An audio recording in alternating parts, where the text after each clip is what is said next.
अनुमा आचार्य जी, पहला सवाल मेरा आपसे ही है। एक ऐसे वक्त में जब प्रधानमंत्री विदेश की धरती पर हैं, विदेश के दौरे पर हैं, इतने अधिक हमले कांग्रेस उन पर क्यों कर रही है? वो भी तब जबकि वहां की संसद में, इजराइल की संसद में खड़े होकर प्रधानमंत्री ने गाजा शांति समझौते का उल्लेख किया। उन्होंने कहा कि इस इलाके में शांति व्यवस्था बहाल होनी चाहिए। नमस्कार आपको, आपके पैनलिस्ट को और दर्शकों को। मुझे प्रधानमंत्री के पक्ष में एक नैरेटिव बनाने के लिए किए गए इस डिबेट में आकर कोई बहुत खुशी तो नहीं हुई, लेकिन सुनिए मेरी बात, एक मिनट अनुमा आचार्य जी, बातचीत की शुरुआत भी नहीं हुई, नैरेटिव बनाने के लिए किए गए डिबेट में इसका क्या मतलब है? अभी तो पहली प्रवक्ता आप ही से मैंने बातचीत की शुरुआत की है, इसमें नैरेटिव कहां से क्या बन गया? अब आप जो कहेंगे वही बात तो दर्शक सुनेंगे। आप तो बोलने ही नहीं देंगे क्या? नहीं, आप आई हैं यहाँ पर पहले से सोच के कि यहाँ नैरेटिव बनाया जा रहा है, ये तो गलत है ना। मैंने आपसे सवाल पूछा और पहली मेहमान आप हैं हमारी। इतने लोग हैं लेकिन पहला सवाल आपसे पूछा गया कांग्रेस के प्रवक्ता से, और आपने शुरुआत ही की कि नैरेटिव बनाने के लिए डिबेट कर रहे हैं हम लोग। आप 1.5-2 मिनट चुप रह सकते हैं क्या? आप बोलिए, मुद्दे पर आइए, लेकिन किसी पर एलिगेशन, इल्जाम मत लगा दीजिए वैसे ही। बोलने ही नहीं दे रहे हैं आप लगातार। बोलिए मैडम, बोलिए, बिल्कुल बोलिए।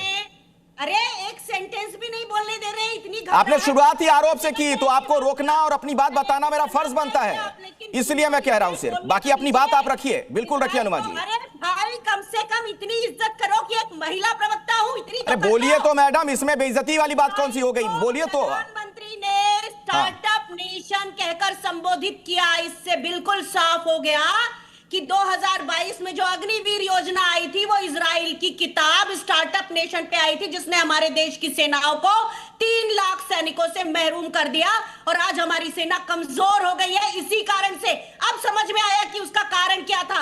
ये स्टार्टअप नेशन किताब आज बिल्कुल सामने आ गया। इसी किताब से प्रधानमंत्री बहुत प्रभावित थे। दूसरी बात यह है कि अगर आप दाऊद इब्राहिम के पास जाकर बोलेंगे और शांति का संदेश देने लगेंगे तो कौन मानेगा उस बात को? एक इजराइल हत्यारा नेशन है, उसके प्रधानमंत्री को आईसीसी का वारंट इशू है, पता है कि नहीं? आपको पता होना चाहिए। दूसरी चीज, इसी देश में, हमारे देश में तो यहां नौकरी नहीं दे पाते, लेकिन हमारे मजदूरों को 6000 से ज्यादा मजदूरों को वहां भेजा, जहां पर गाजा में फिलिस्तीनी लोग नहीं थे तो हमारे मजदूरों से रिप्लेस किया। थोड़ी बहुत शर्म आना चाहिए कि उसमें से एक की मृत्यु हो गई और आज भी चुपचाप ये काम चल रहा है। आपको पसंद है कि हमारे देश में हम किसी को नौकरी ना दे पाए और वहां जाकर करें? प्रधानमंत्री नरेंद्र मोदी इतना ज्यादा एक ऐसे देश के सामने जो आईसीसी का, जिसको वॉर क्रिमिनल बताया, उसके सामने इतने झुक गए कि कह रहे हैं कि मेरे जन्मदिन के दिन आपके देश को मान्यता प्राप्त की थी। आपने तो नहीं की थी ना, आप एक्चुअली तो मान्यता बाद में मिली थी। लेकिन दिक्कत यह है कि प्रधानमंत्री किसी से भी रिश्ता जोड़ने में कोई सीमा का पालन नहीं करते। ठीक है, चलिए शहजाद से इसका जवाब ले लेते हैं। अब आपकी बात हो गई, शहजाद पूनावाला। फिर नहीं दे रहे हैं बोलने के लिए। अरे आप ही से शुरुआत हुई मैडम, आप ही से शुरुआत हुई। अब धारा प्रवाह आप ही थोड़ी बोलती रहेंगी, बाकी लोग 5 लोग हैं यहाँ पर, कई एक्सपर्ट्स भी हैं, उनको भी तो सुन लीजिए। शहजाद देखिए, सेना के कमजोर होने की बात वो कर रहे हैं जिन्होंने सेना के प्रमुख को सड़क का गुंडा बोला, जिन्होंने surgical strike, Balakot air strike और ऑपरेशन सिंदूर पर सवाल खड़े किए। ऑपरेशन सिंदूर में हम 24 घंटे में आ रहे, पृथ्वीराज चौहान का बयान है, और राहुल गांधी ने बोला सरेंडर हो गया ऑपरेशन सिंदूर में। क्या आप मानती है क्या इस बात को?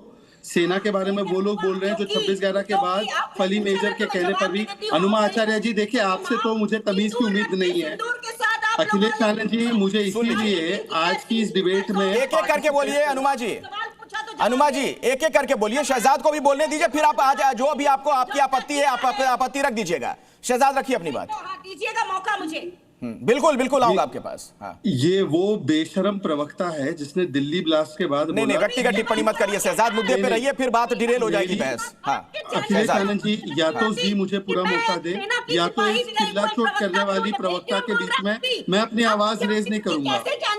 मैं अपनी आवाज रेज एक मिनट अनुमा जी उनको बोल लेने दीजिए ना। सुनिए मेरी बात अनुमा जी, क्या है कि बहुत सारे हमारे साथ और भी मेहमान हैं, सब अपनी अपनी बात रख दें अपनी बारी में तो बेहतर होगा। आप सुन लीजिए, जो भी आपत्ति हो शहजाद की बात से आप उस पर अपनी बात रख दीजिएगा। शहजाद जी को बोलने दिया जाए। आप ये आदमी जो बात कह रहा है, जब तक ये इस प्रकार से 2 या 4 विंडो में होगा मेरी बात नहीं आएगी। तो या तो मेरी बात को पूरी ले ली जाए, या तो ये चिल्लाती रहेगी। इनका काम ही चिल्लाना है, ये हर डिबेट को ऐसे ही खराब करती है। क्या क्रेडिबिलिटी है तुम्हारे नाम के आगे? आपको अखिलेश जी डिबेट अनुमा जी शहजाद को सुन लीजिए। मैंने बातचीत की शुरुआत, आज डिबेट की शुरुआत आप ही से की थी कि क्या आपत्ति है, एक साथ बता दीजिए सारी बातें। क्यों नाराज हैं आप लोग प्रधानमंत्री के इस दौरे से? आपने अपनी बात रखी तो अब सरकार की तरफ से जो लोग हैं, जो इस पार्टी के प्रवक्ता हैं, उनको बोलने तो दीजिएगा। शहजाद पूनावाला की बात वहां जाएगी। बोलिए शहजाद, अपनी बात रखिए। ये वो बेशरम प्रवक्ता है जिसने कहा था रेड फोर्ट ब्लास्ट के बाद कि क्योंकि हमें पोल्यूशन से ध्यान भटकाना था इसलिए ये ब्लास्ट करवाया गया। ये वो बेशरम प्रवक्ता है जिसकी पार्टी के नेताओं ने पाकिस्तान को 26/11 में। छोड़िए ना, व्यक्तिगत टिप्पणी मत करिए। मैं अपनी बात अपने तरीके से अखिलेश आनंद जी, जब कोई टेररिस्ट अटैक करता है और उसको बोलते हैं भटके हुए युवा, या कहते हैं कि पोल्यूशन से ध्यान भटकाने के लिए ब्लास्ट करवाया गया, या कहते हैं कि सिंदूर ऑपरेशन में कुछ नहीं हुआ, सरेंडर कर दिया, या सर्जिकल स्ट्राइक को खून की दलाली कहते हैं, या सड़क का गुंडा कहते हैं आर्मी के चीफ को, या जब हम लोग जिस प्रकार से 26/11 के बाद हमला करना चाहते थे फली मेजर पर, उनको हमला करने नहीं दिया जाता अंतर्राष्ट्रीय दबाव में, या न्यूक्लियर टेस्ट में हम लोग सरेंडर कर देते, तो क्या ये सेना का सम्मान था क्या?